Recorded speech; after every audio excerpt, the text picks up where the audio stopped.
Hola a todos, bienvenidos. Estamos de nueva cuenta con la psicóloga Sofía Mann. Sofi, muchísimas gracias por estar aquí. Hoy hablaremos sobre alcanzando el sentido de la vida a través de la crisis. Sofi, muchísimas gracias, bienvenida. Gracias, Alberto. Gracias a la Keile por invitarme. Y pues sí, hoy vamos a hablar de un tema muy común que nos dicen mucho, ¿no? Hay que buscarle un sentido a tu vida, hay que tener una misión de vida, hay que conectarnos con la vida. Y uno pregunta todo el tiempo, ¿cómo? Yo lo quiero hacer, yo de veras lo quiero hacer, pero ¿cómo lo hago, no? Y entonces, bueno, vamos a tomar un poco este maravilloso libro del hombre en busca del sentido de Viktor Frankl y un poco su experiencia a través de la crisis, cómo entró a la crisis, cómo se enfrentó a ella, cómo superó la crisis poco a poco y qué podemos tomar de esta teoría tan rica por parte de él. Viktor Frankl, como todos sabemos, un logoterapeuta, bueno, el padre de la logoterapia, psicólogo, prisionero de guerra en los campos de exterminio nazi. Ahorita vamos a hablar un poquito de su biografía y hace este libro, este maravilloso libro, 3 días después de su liberación. Pues en 3 días hizo este libro. De hecho, él no quería editarlo, no tenía la intención de editarlo. Es un bestseller. Es un libro que ha pasado a través de las generaciones y que verdaderamente es tan actual y tan contemporáneo que se puede acomodar a cualquier etapa de vida. Entonces, bueno, pues vamos a empezar con la presentación. Gracias por compartir conmigo pues esta pasión por los libros y por retomar su filosofía en la vida. Voy a compartir con ustedes la presentación. No sé si puedo compartir pantalla. Alberto, si me haces favor. Listo. Perfecto, muchas gracias. Ok.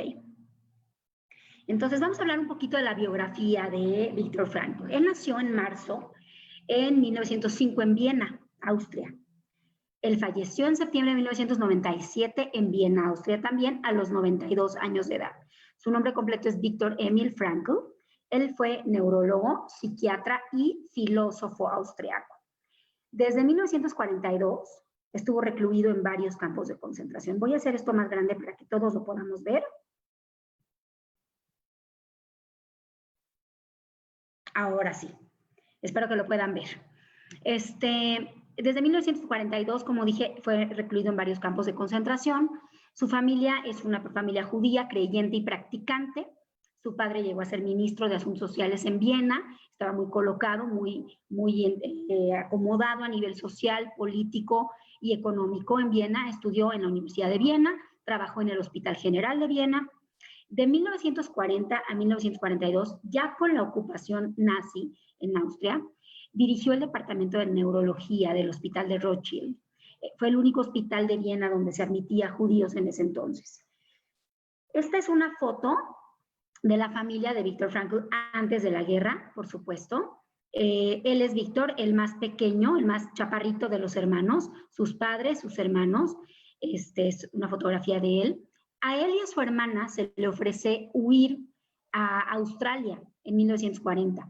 Y él ya estaba casado, ahorita vamos a hablar de esta parte de su vida, no quiso dejar a sus padres solos y se queda en Viena con su esposa. En 1942, él y su esposa fueron deportados a un campo de concentración cercano a Praga, Theresienstadt, o Terezín, en el que más tiempo permaneció. Y de ahí rotó a otros 3 campos de concentración, incluyendo Auschwitz. Él sobrevivió, no así sus padres, su mujer embarazada, hermano, cuñada y demás amigos y colegas, ¿no? Ella es Tilly Grosser, su primera esposa, que muere en Auschwitz, embarazada como prisionera de guerra. Tras su liberación, él pasa muchas semanas en Múnich, Alemania, investigando quién de sus familiares sobrevivió, porque esto era una parte de todos los sobrevivientes del Holocausto, ¿no? Empezar a buscar, empezar a indagar qué de su vida pasada sobrevivió. Ninguno lo hizo. En 3 días escribió esta obra maestra, que es El hombre en busca del sentido, y después de ello regresa a Viena. Y ahí fue jefe de neurología policlínica durante 25 años. Él se empieza a dedicar a ver pacientes con estrés postraumático por las guerras. Es lo que más veía. él, y empieza a utilizar su experiencia y su experiencia a través de los pacientes, porque cada uno vive las experiencias de una forma distinta, para hacer toda una teoría y esta búsqueda incansable del sentido de la vida, que hace que el ser humano se conecte a la vida después de vivir algo tan doloroso, o en algún momento de crisis que esté viviendo algo doloroso. Mi dolor no puede ser comparable con el dolor de nadie. No es justo para mí, para el otro y para nadie. Mi dolor es mi dolor. Y el dolor de cada quien es el dolor de cada quien. No porque el otro sufra o viva aparentemente algo más fuerte, su dolor es más significativo que el mío. Y esta es una de las premisas principales de la logoterapia. El dolor de cada quien es personal, es subjetivo y hay que hacerle caso, ¿no? Hay que hacer uso de él. Ok. Él impartió cursos y conferencias por todo el mundo hasta los 87 años de edad.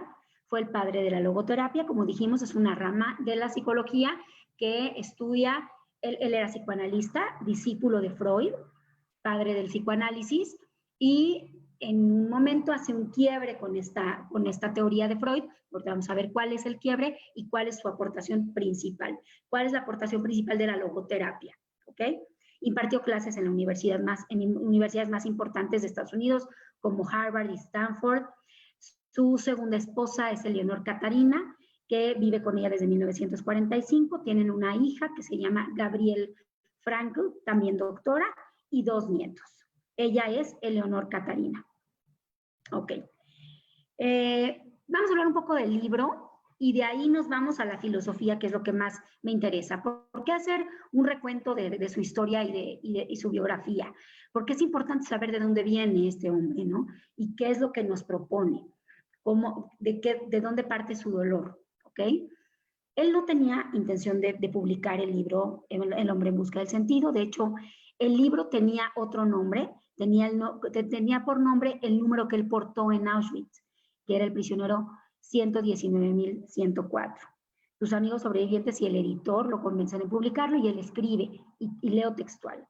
Debo resaltar que este texto, el informe del prisionero 119.104, no pretende contar mi vivencia en el campo de concentración. Mi intención es escribir, en virtud de mi experiencia y desde mi perspectiva de psiquiatra, cómo vivía el prisionero normal en el campo y cómo esa vida influía en su psicología, ¿sí? Él era un estudioso, todo el tiempo estaba estudiando y todo el tiempo veía cómo funcionaba la mente humana. Él venía de un psicoanálisis que creía que infancia es destino y que lo que vivimos nos va a determinar en nuestra psicología. Se dio cuenta que no. Ahí empieza a romper algunos esquemas que él traía de la escuela psicoanalítica de Freud, de Sigmund Freud. Para Viktor Frankl, vivir representa asumir las interrogantes y cuestionamientos que la vida nos da, no al revés. Yo no estoy aquí para cuestionar a la vida. La vida no es un menú a la carta donde yo pueda decir, pues quiero un poco de esto y una dosis de esto. La vida te sorprende, como lo hemos visto, como lo hemos dicho en la sesión pasada, la vida te golpea y la vida te sorprende. ¿Para qué? Para que aprendas una lección que vienes a trabajar aquí. La vida te cuestiona y el hombre decide quién es y quién quiere ser ante esto que le sucede, ante este cuestionamiento. Él era un hombre religioso. La palabra religión viene del latín religare, que implica volverme a ligar con mi espiritualidad y mis creencias. Encontrar el sentido de aquello que se vive. ¿Por qué y para qué estoy viviendo esto? ¿Qué me quiere decir la vida? ¿Qué me está cuestionando la vida? Que para mí es una de las premisas más importantes de su teoría y de su filosofía. Yo no cuestiono la vida es la que me cuestiona en situaciones, ¿no? La diferencia con el psicoanálisis existente es que Freud hablaba de muchas cosas. Para fines de esta plática lo resumí muy pequeñamente en que Freud era el padre del psicoanálisis, era mentor y maestro de Viktor Frankl, también vivía en Viena y él hablaba de etapas de desarrollo, ¿no? Y entonces él decía, los primeros 6 años de vida son contundentes para el ser humano. Lo que uno vive es determinante para su desarrollo posterior. Para Freud, estos primeros 6 años de vida generaban una clave psicológica. Estaban en una clave psicológica y en base a esa clave psicológica, el ser humano se iba a desarrollar en su vida. Por ejemplo, si esa clave psicológica tenía que ver con depresión, con ansiedad, con compulsión, con alguna fijación en alguna etapa, con obsesión, esta es una clave que se iba a gestar, y cada vez que el ser humano presentara algún estrés o alguna situación de ansiedad, iba a generar la sintomatología que se generó en estos primeros 6 años, ¿no? Y él hablaba de 2 instintos. El ser humano tiene 2 instintos, 2 fuerzas innatas con las que nace. Un instinto sexual, un instinto de vida, un instinto de dependencia, de amor, de vida, y otro instinto agresivo. Y vienen igual a la par que el ser humano. Entonces, Viktor Frankl decía, a ver, esto no lo entiendo. Si hay un instinto tan fuerte, agresivo del ser humano, ¿por qué al someter nuestro instinto de apego, al dejarnos sin familia, sin seres queridos, sin nombre porque nos tatuaban un número, sin trabajo, sin comida, sin vida en general, ¿por qué el ser humano se mantuvo queriendo sobrevivir?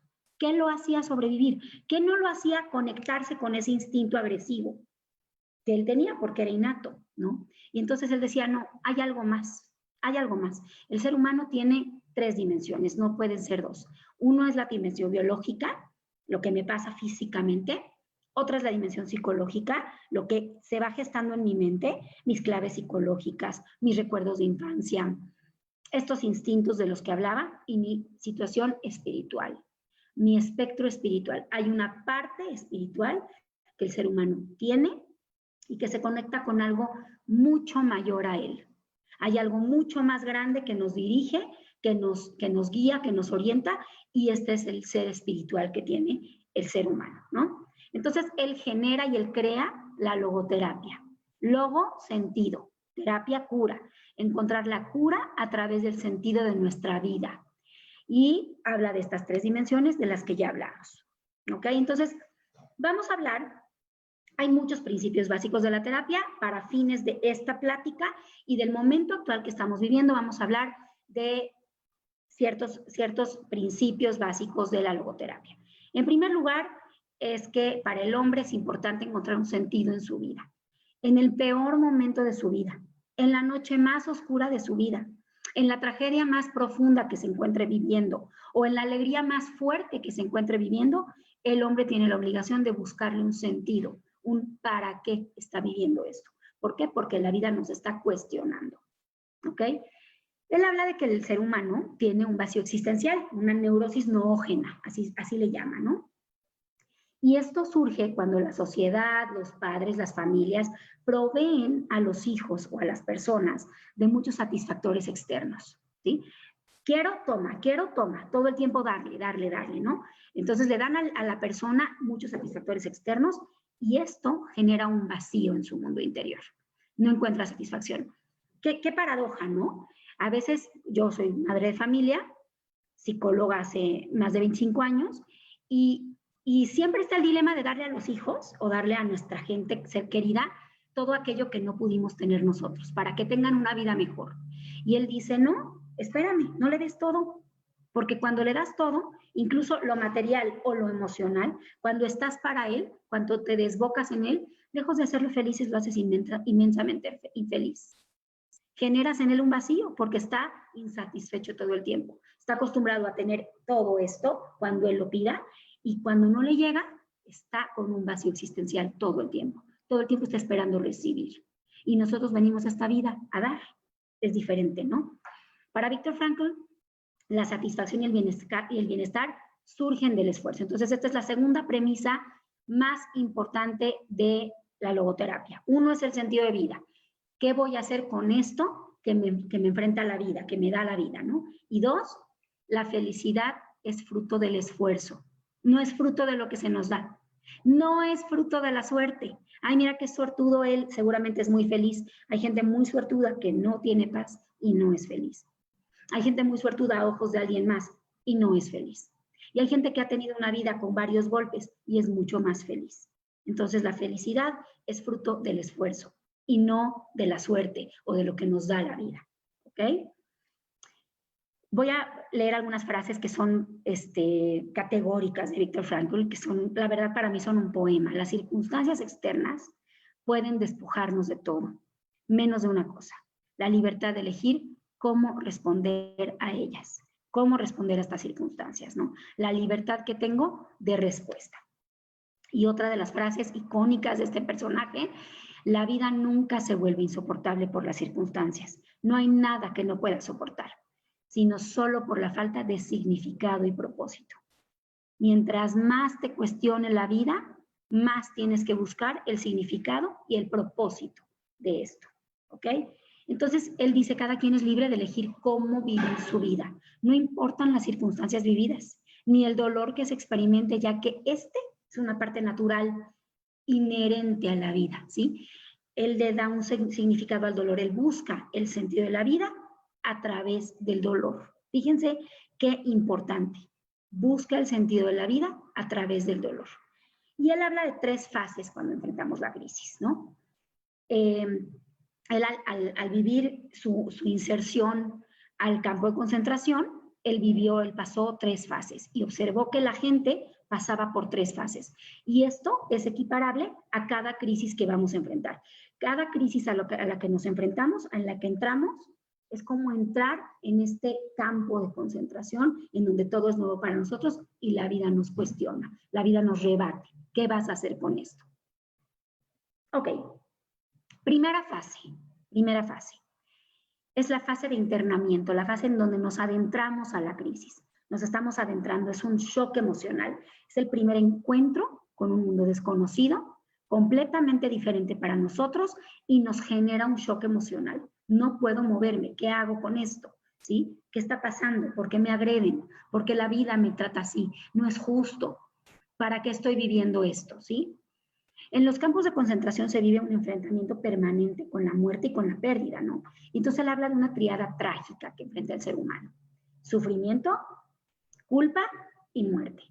Todo el tiempo había pérdidas. Y entonces él empieza a ver que el ser humano alcanza niveles de sufrimiento fuertísimos y empieza a cuestionarse: ¿por qué él y no yo? ¿Qué culpa tuvo él? ¿Por qué esta persona sobrevivió y esta otra no? ¿Qué tiene que ver con el esfuerzo, con la suerte, con qué? ¿No? Definitivamente un prisionero de los campos de exterminio nazi y de concentración nazi, definitivamente tuvo que ver el tema suerte para poder sobrevivir. Eso es muy importante. Pero ¿cómo sobrevivieron? No el modo de supervivencia, sino la forma en que entendieron su supervivencia. Eso tiene que ver con el sentido de la vida.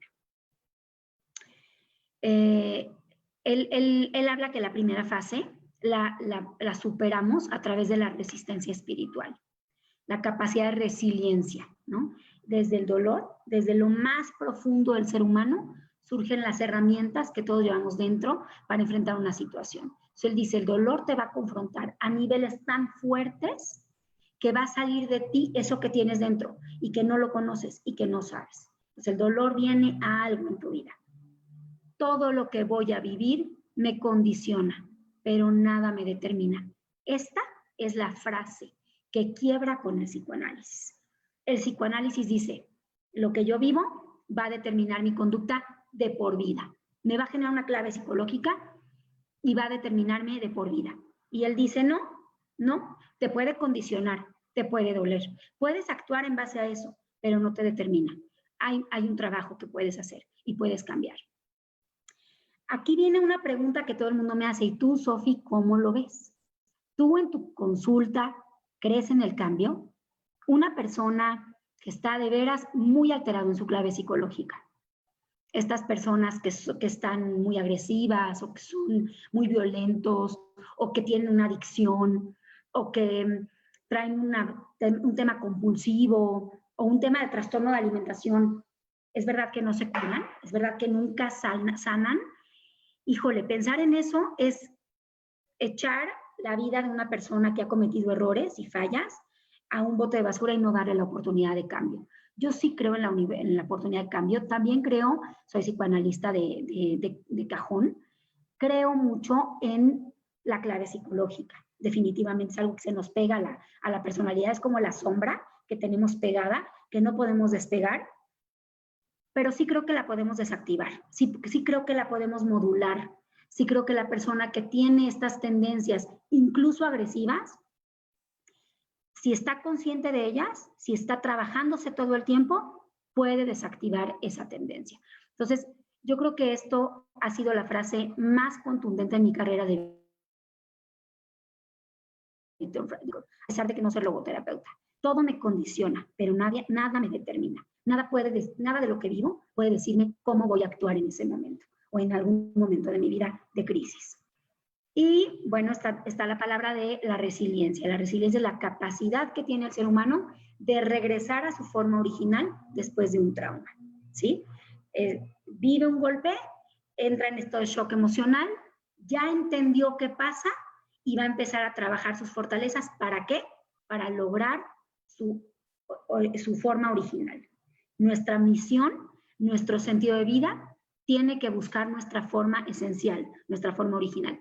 Eso es la resiliencia, la capacidad de regresar a nuestra forma original después de un trauma. ¿Ok? Segunda fase. La segunda fase es la vida dentro del campo. Ya estamos en la crisis.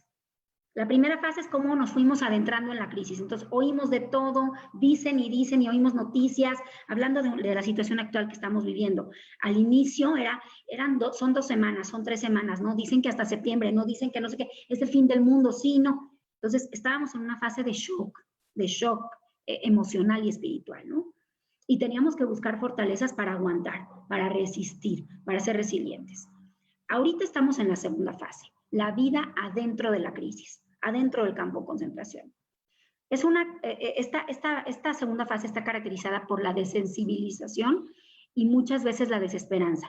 Ya no nos afecta tanto el dolor, ya no estamos encarnados en el dolor. En la primera fase todo es dolor, todo es sufrimiento y culpa. En esta segunda fase, no es que no sentimos dolor, es que ya lo hacemos parte de nuestra vida. Y podemos sentir desesperanza. Por eso la primera plática que dimos en este foro, que agradezco mucho la invitación, fue a base de, empezamos a ver lo que son las pérdidas, ¿no? El dolor, cómo trabajar el dolor en una crisis, la desesperanza, la desilusión, ¿ok? Para Viktor Frankl existen 2 razas de hombres en el mundo, los decentes y los indecentes.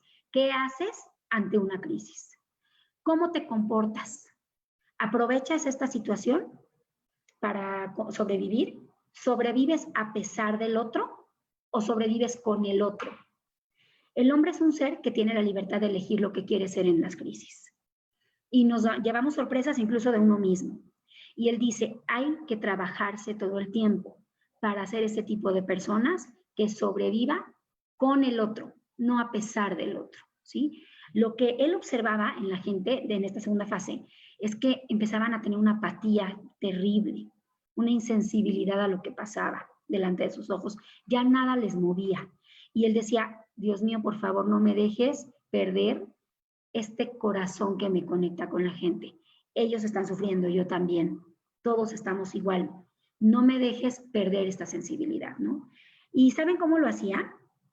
Hay una parte del libro, en esta segunda fase, que él hablaba mucho de encontrar la fortaleza en sus momentos de soledad. Él buscaba momentos de soledad para volverse a relacionar, a conectar con él, ¿no? El ser humano debe hacer una búsqueda y valorar los momentos de soledad. Las crisis, las situaciones difíciles que vivimos nos van a enfrentar a momentos de soledad. Y tenemos que enfrentarnos a ellos, vivir la soledad y religarnos con mi espiritualidad, con las fortalezas que tengo, ¿ok? Con las actividades resilientes que puedo sacar ante esto, ¿no? ¿Qué voy a hacer yo a través de esto? Y bueno, algunas conductas que pueden ayudarnos a reflexionar sobre esto. Muy importante, que esto es algo de mi cosecha. Esto ya no es algo del libro, pero me gusta meter de pronto alguna cosa de mi cosecha, lo que he visto. Alguna actividad física dirigida, alguna actividad en donde yo conmigo me religo con mi físico. cuido de mí, ¿sí? Alguna caminata, alguna clase, alguna situación en donde yo mueva mi cuerpo, estire mi cuerpo y me vuelva a ligar con lo físico. Alguna actividad manual, ¿sí? Para que me relaje a través de las manos. Las manos tienen terminaciones nerviosas muy sensibles e importantes para relajar los estados de ansiedad, de preferencia con música, para religar esta parte de productividad y funcionalidad en mí. Alguna actividad intelectual, ¿sí? Algún juego de mesa, leer un libro, hacer sudokus, sopa de letras, utilizar mi cerebro para volverme a religar con mi parte mental, para volver a ejercitar mi cerebro. Alguna actividad de ocio, este momento de soledad, de descanso, no de dormir, no de reposar. Es un momento de descanso físico, en donde puedo yo religarme con esta parte espiritual y decir, ¿quién soy? ¿Qué quiero ser? ¿Qué quiero dar? ¿En qué creo?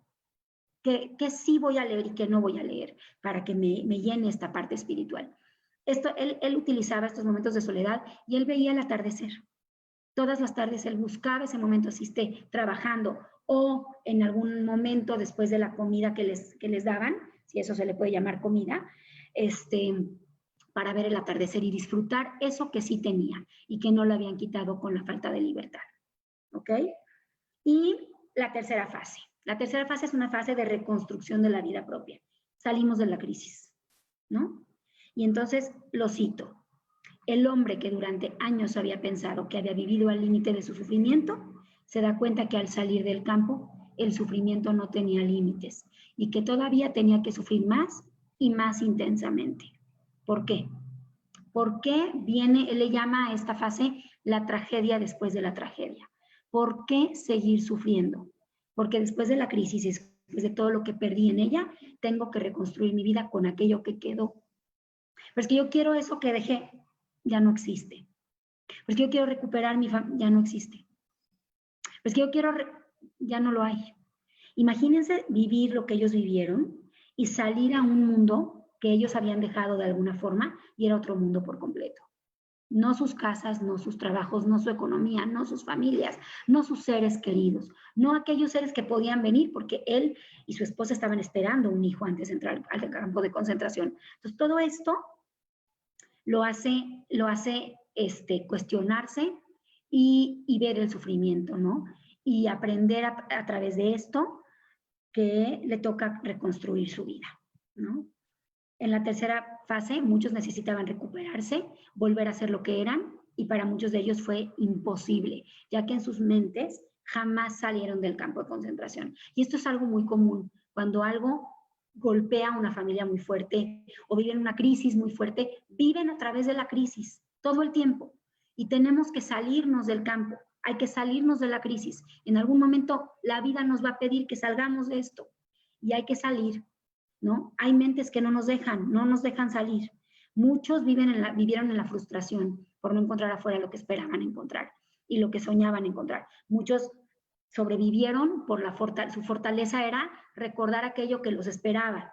Y cuando salen, pues ya no existe, ¿no? Entonces, ¿cómo busco otra fortaleza? ¿A qué me agarro? ¿A qué me aferro? ¿No? Esto es bien importante. Las crisis van a tener 3 fases. La fase de entrada, la segunda fase de permanencia y la fase de la crisis después de la crisis. La tragedia después. ¿Con qué nos quedamos para reconstruir? ¿De acuerdo? Y por último, me voy a saltar nada más estas diapositivas. Encontrar el sentido de la propia existencia requiere de esfuerzo. No es una habilidad innata. Requiere de concentración, de compromiso conmigo mismo, de buscar estos momentos de soledad. No se enseña, se adquiere. ¿Se adquiere cómo? A través de nuestra fortaleza, a través de nuestro momento de dolor, a través de nuestra soledad, a través de religarnos, de reconectarnos. Está dentro de cada uno de nosotros, pero no surge de forma innata. Hay que buscarlo. ¿Cómo lo podemos buscar? ¿Cómo podemos religarnos? Me voy a regresar un poco, ¿ok? Perdón. 3 pasos para superar el dolor. 3. La vivencia del amor. Muy importante. En el campo de concentración se adquiere un valor importantísimo el recordar el pasado, nuestros seres queridos, quedarnos en conexión, ¿sí? Estos recuerdos alimentaban el espíritu y Viktor Frankl dice, es por ello que se mantenía vivo, el contacto constante con nuestra dimensión espiritual.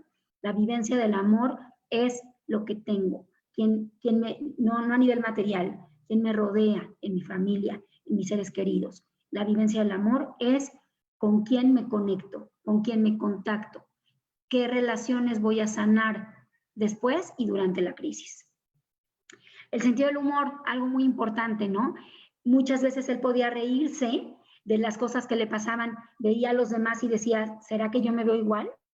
A veces conectarse con el sentido del humor, y en México nos pasa mucho, tenemos un gran sentido del humor, es un mecanismo de defensa muy elaborado en el ciudadano mexicano, reírnos hasta de nuestras tragedias. Eso nos hace autodistanciarnos del problema, no vivirlo todo el tiempo como dolor, y vivirlo desde afuera, y reírnos un poquito de esto que ya es irónico en la situación de crisis. Y por último, la búsqueda de la soledad, ¿no? La libertad de decidir cómo voy a vivir mi vida independientemente del momento en que me encuentre viviendo. Buscaba el regreso al mundo interior para no sumirse en el dolor y en el sufrimiento. El dolor nos va a generar buscar la crisis, pero no hay que quedarnos ahí. Lo vivimos, lo elaboramos, lo trabajamos, lo desahogamos, como lo vimos la vez pasada, pero no nos podemos quedar ahí. Tenemos que buscar cómo salir y cómo sacar nuestras fortalezas a través de este dolor. Y bueno, esta es la visión de Viktor Frankl. Espero les haya gustado. Vamos a abrir un poco los micrófonos o vamos a leer algunas perdón, ya me voy a salir, eso. Algunas de las preguntas que me van a hacer favor de mandar al chat para poder, espero poder contestarlas. No sé cuánto tiempo nos queda, Alberto. Y si hay algunas preguntas por Facebook o por Zoom. 25 minutos. Ok, perfecto. Me fui un poco rápido con la teoría entonces. Platíquenme, ¿cómo lo ven? ¿Qué preguntas tienen?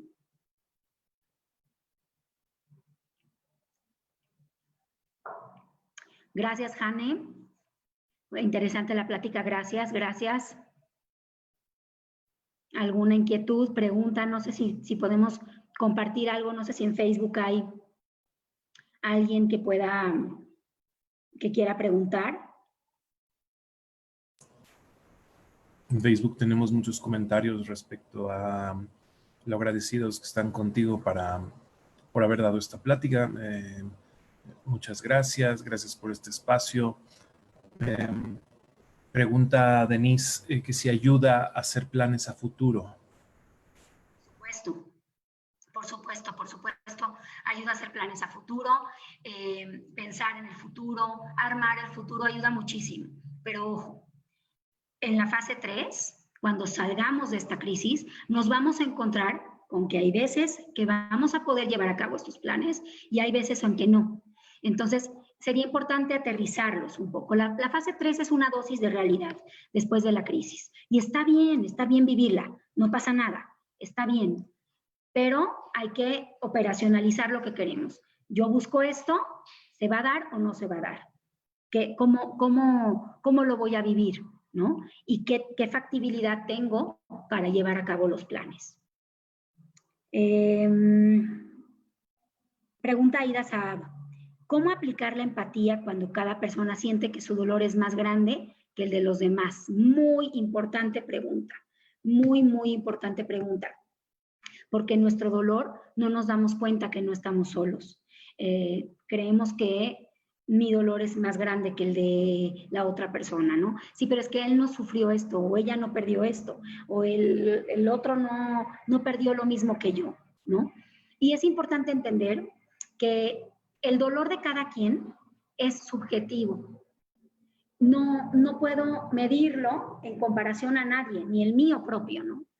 Entonces, es importante entender que mi dolor y el respeto a mi dolor empieza desde el respeto a los demás. Yo no puedo pedir algo que no estoy dispuesto a dar. Y la empatía es algo que se ejercita. Vuelvo a lo mismo, las fortalezas internas son algo que se van a dar a base del esfuerzo. Entonces, ¿qué fortalezas internas podemos encontrar en la crisis? Empatía, sensibilidad, asertividad, cómo poder decir las cosas que nos molestan sin ofender al otro, ¿no? La sinceridad sin empatía, pues raya en la crueldad, ¿no? Hay que ser empáticos, hay que pensar en el otro. No puedo pedir un respeto que no estoy dispuesto a dar. No puedo pedir honestidad cuando no estoy dispuesta a darla, pero midiendo mis palabras, poniéndome en el lugar del otro, ¿ok? Espero que haya contestado la pregunta. Hay por acá otras preguntas. Perdón. Raquel Sacal de Musali. Hay personas que no se dejan ayudar, viven en su dolor, cómo las mueves, todo lo ven mal. Raquel, es muy importante porque yo soy responsable de mi dolor, no del dolor de otros. Pero si estoy cohabitando con esas personas, si estoy en relación con esas personas, si forman parte de mi familia, de mi grupo social, de mis amigos cercanos, de todo, a veces el dolor se propaga como con ondas, pero la empatía, la sensibilidad, la asertividad, la solución de problemas, la sonrisa, el buen humor también se propaga con ondas. Entonces hay que darnos esta oportunidad de nosotros mantenernos en nuestras fortalezas. Una vez que las definimos, mantenernos en ellas y lograr que a través de eso se propague con ondas. Yo no puedo ser responsable del dolor de otro, ni sacarlo a él o a ella del dolor. Puedo ser responsable del mío y de cómo voy a relacionarme con los demás, porque yo soy el único responsable de mi respuesta, ¿sí? Y más cuando somos adultos, es importante esto. Grace. Quería saber si se puede salir de una crisis y un dolor muy grande solos, si no hay un camino a seguir o es necesario ir con ayuda, y si se puede solo, ¿qué plan a seguir puede uno llevar? Mira, Grace, yo creo que todos tenemos fortalezas internas, todos podemos salir e intentar salir solos, pero como dijimos la sesión pasada que hablábamos de duelos o de pérdidas o de dolores importantes, decíamos, yo voy a intentar. A mí la vida me va a cuestionar, me va a golpear, va a haber un momento en donde yo voy a tener una inquietud, un dolor, una crisis, y me va a cuestionar. Y yo voy a intentar salir. Voy a hacer todo lo posible, me voy a conectar con mis amores, con mis humores, con mis soledades, y voy a buscar mis fortalezas.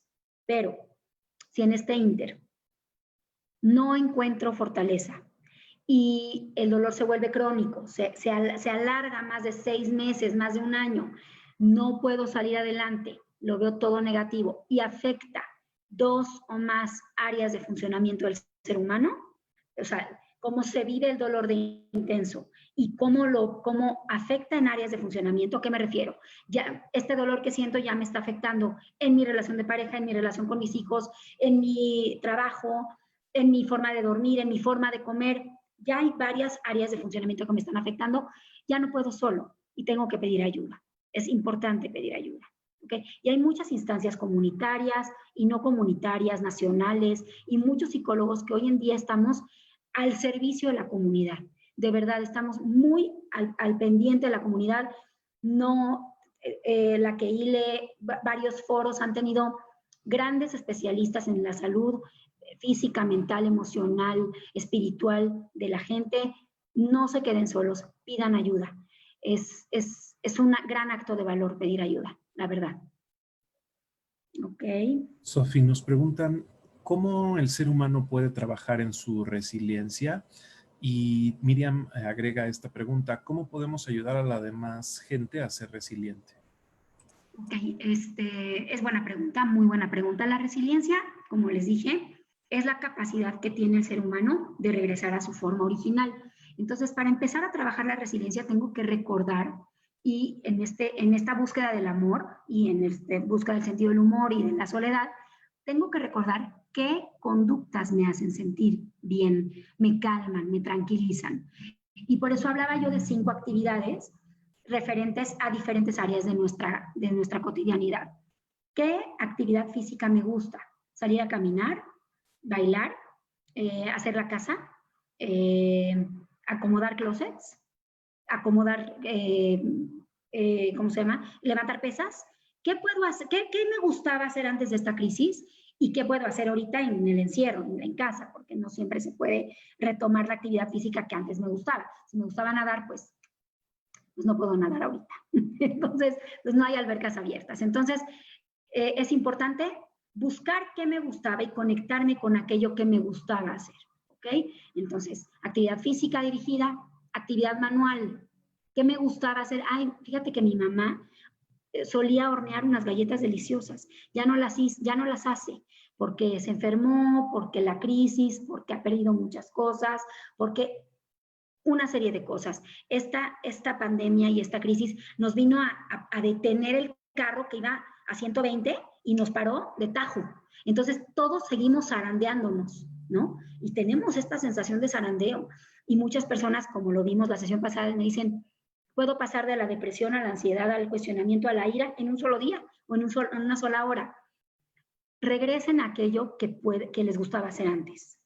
Regresen a aquello que les gustaba hacer antes. En actividad física, en actividad manual, en actividad intelectual, algún juego de mesa, alguna pulita, algún vagamon, algún dominó, algo que nos haga utilizar la mente, porque la mente también es un músculo y se tiene que ejercitar. Y en estos momentos de ocio, pues muchas veces se apacigua, se calma, se baja. En horas de ocio y en horas sociales. Son 5 actividades. Actividad física, manual, intelectual, ocio y social, ¿sí? ¿Qué me gustaba hacer? Me gustaba tener mi encuentro con mis amigas. Hagamos un Zoom, conectémonos al Zoom. Entonces, esto es para mí y para las personas que están a mi alrededor, que sé que están viviendo una situación difícil y que puedo empujarlas un poco a buscar ser más resilientes. Espero haya contestado tu pregunta. Creo que fue Miriam la que, no sé, creo que fue el nombre de Miriam, ¿ok? ¿Cómo puedo escuchar las conferencias anteriores? Rivka, te puedes meter a la Keile por Facebook y ahí están las plataformas porque se graba también en Facebook Live. Gracias, Rivka. Ya te contestaron, perdón. No vi que te habían contestado.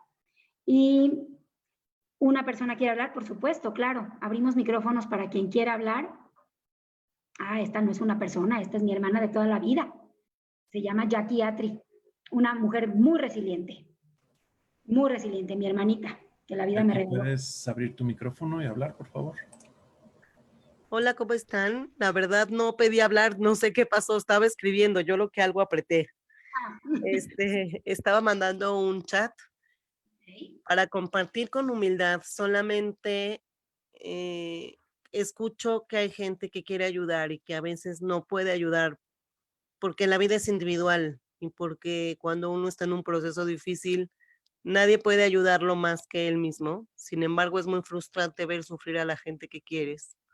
Entonces, lo que yo estaba escribiendo en el chat para que lo leyeran es que a mí me ha funcionado mostrarme vulnerable ante estas personas que están sufriendo, que sepan lo que yo he vivido, lo que yo he sufrido, y mostrarle que puedo hacer las cosas y que puedo hacerlas bien y que puedo disfrutar de la vida en plenitud y que puedo crear cosas maravillosas. Entonces, cuando esa persona puede ver a una persona que fue vulnerable en algún momento, que está bien, eso también les ayuda.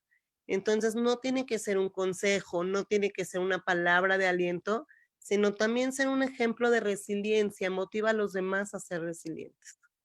Así es, totalmente de acuerdo, ya.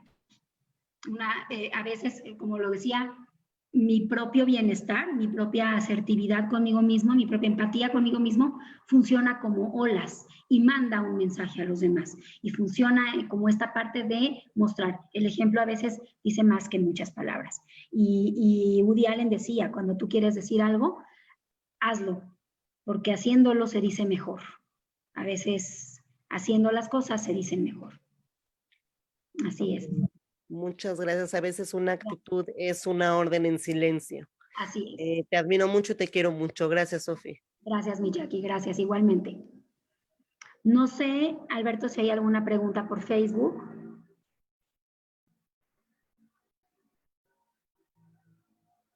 ¿O alguien más que quiera hablar? No tenemos más. Si alguien más quiere decir algo, es el momento.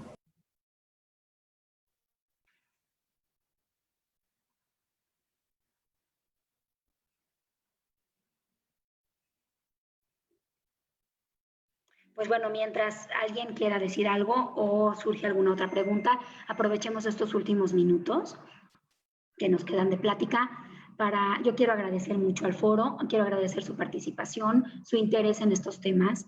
Verdaderamente son momentos de cuestionamiento, son momentos de preguntarnos qué sí, qué no, qué me quiere decir la vida, cómo lo voy a enfrentar, cómo ayudar a mi familia, cómo hacer que mi familia se mantenga unida, se mantenga centrada, consciente, estable en aquello que queremos.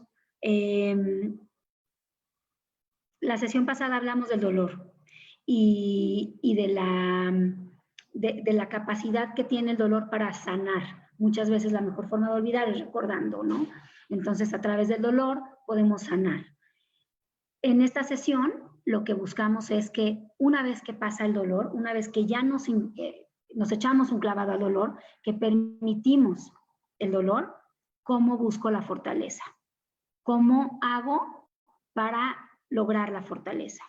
Para sacar la felicidad que quiero y que me merezco. ¿Cómo logro llegar a este punto en la vida para ser más fuerte, para tolerar, para salir de la crisis? Y vuelvo a lo mismo, no es una cuestión de suerte, es una cuestión de esfuerzo. Es una cuestión de concentración. Si yo sé que a mí me cuesta trabajo la empatía, tengo que poner ojo en la empatía.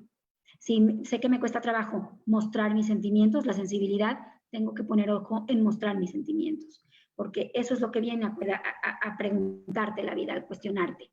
¿Cómo le vas a hacer con esto que estás viviendo? ¿Y cómo vas a trabajar los sentimientos que nunca has trabajado? ¿Sí? Hay una pregunta por ahí, ¿cómo nivelas la vulnerabilidad con la fortaleza? Híjole, buenísima pregunta de Georgina. La vulnerabilidad es parte del ser humano. Es más, no podemos ser fuertes si no nos reconocemos vulnerables y si no reconocemos que podemos fallar y que en esta interés, en esta intención de salir adelante y de ser fuertes, nos podemos caer. Es más, debemos de caernos. El camino al éxito está lleno de fracasos y hay que enfrentarlos. Entonces, la vulnerabilidad es parte de llegar a la fortaleza, es parte de llegar a la felicidad. Y ser vulnerables y asumirnos vulnerables y entendernos vulnerables nos va a hacer más fuertes, nos va a hacer más humanos, porque no somos robots, somos seres humanos y tenemos 3 dimensiones, la física, la emocional y la espiritual, ¿sí? Que es importante. Dice Amisaga, espérenme tantito, ay, ya me fui hasta abajo y ya no puedo irme para arriba, espérenme. Amisaga, ¿y cómo puede hacer uno cuando no encuentra sus fortalezas o cuál es su sentido en la vida?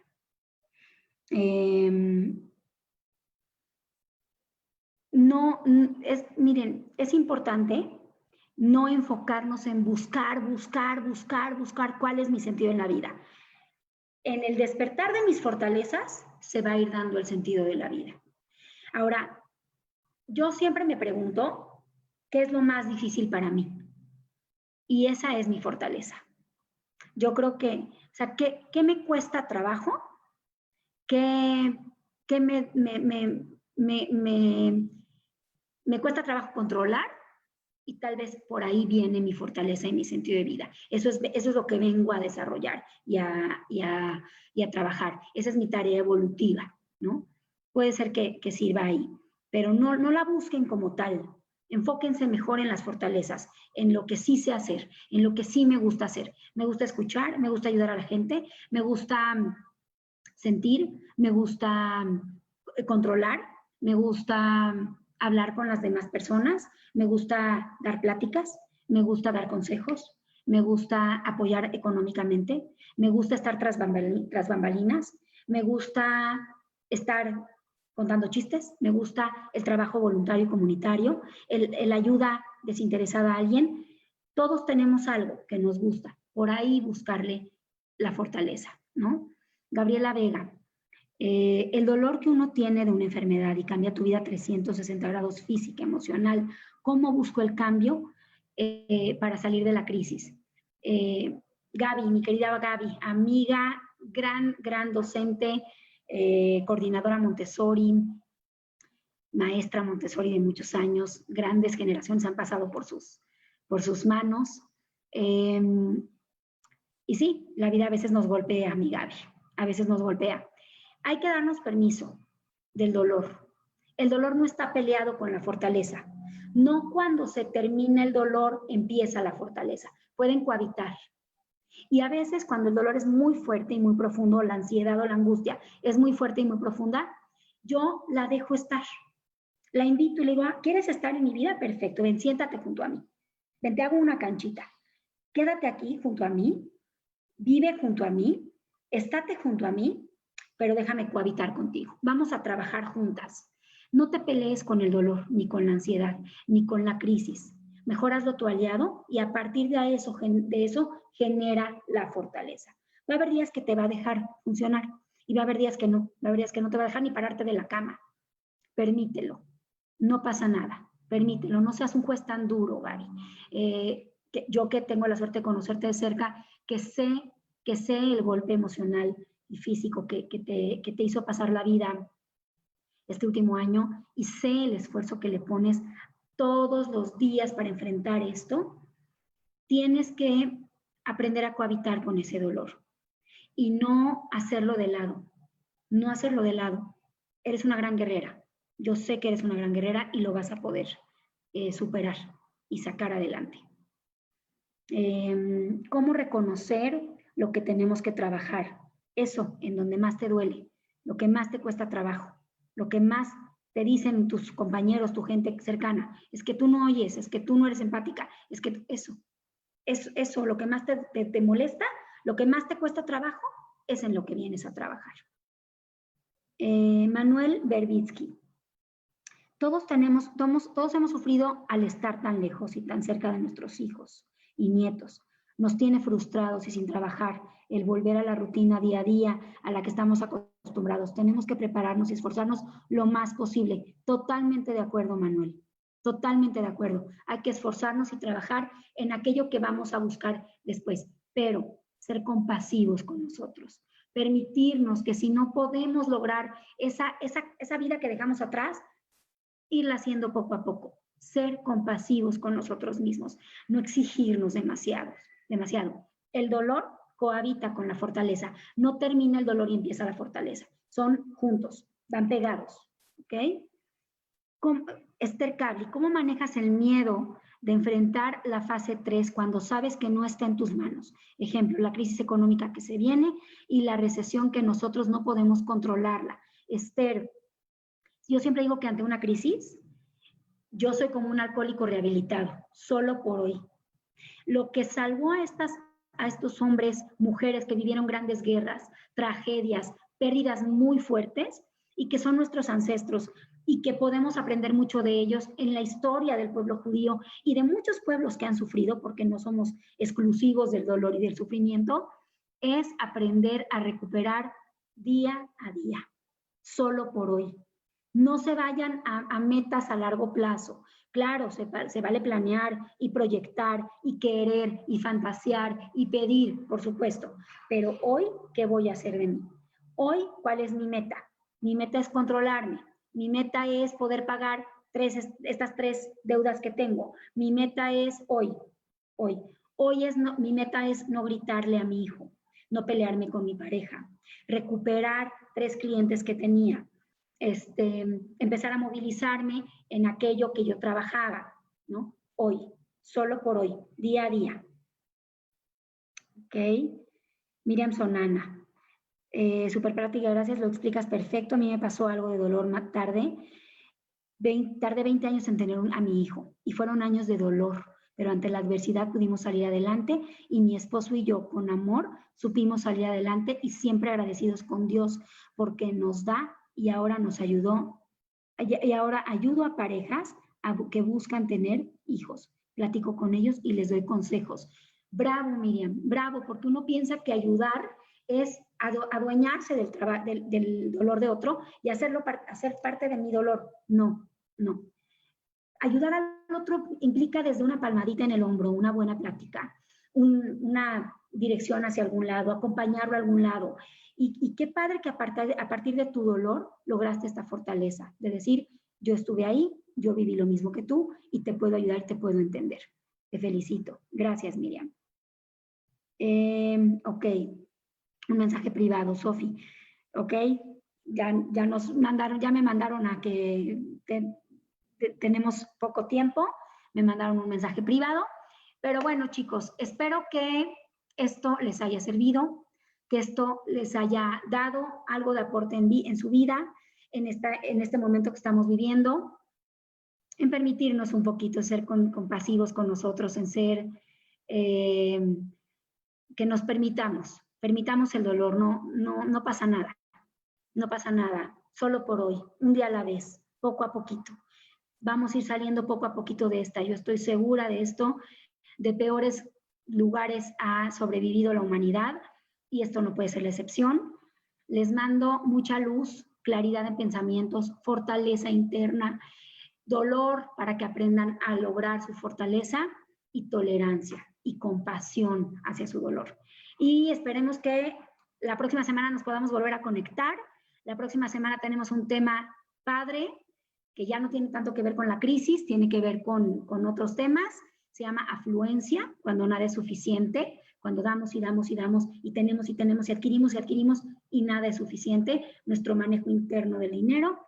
Espero que les guste y nos estamos viendo por aquí, por este foro. Gracias a la Keile, gracias Alberto por tu apoyo técnico, por tu apoyo siempre en las transmisiones y por ayudarme a leer algunas preguntas que no alcanzo a leer.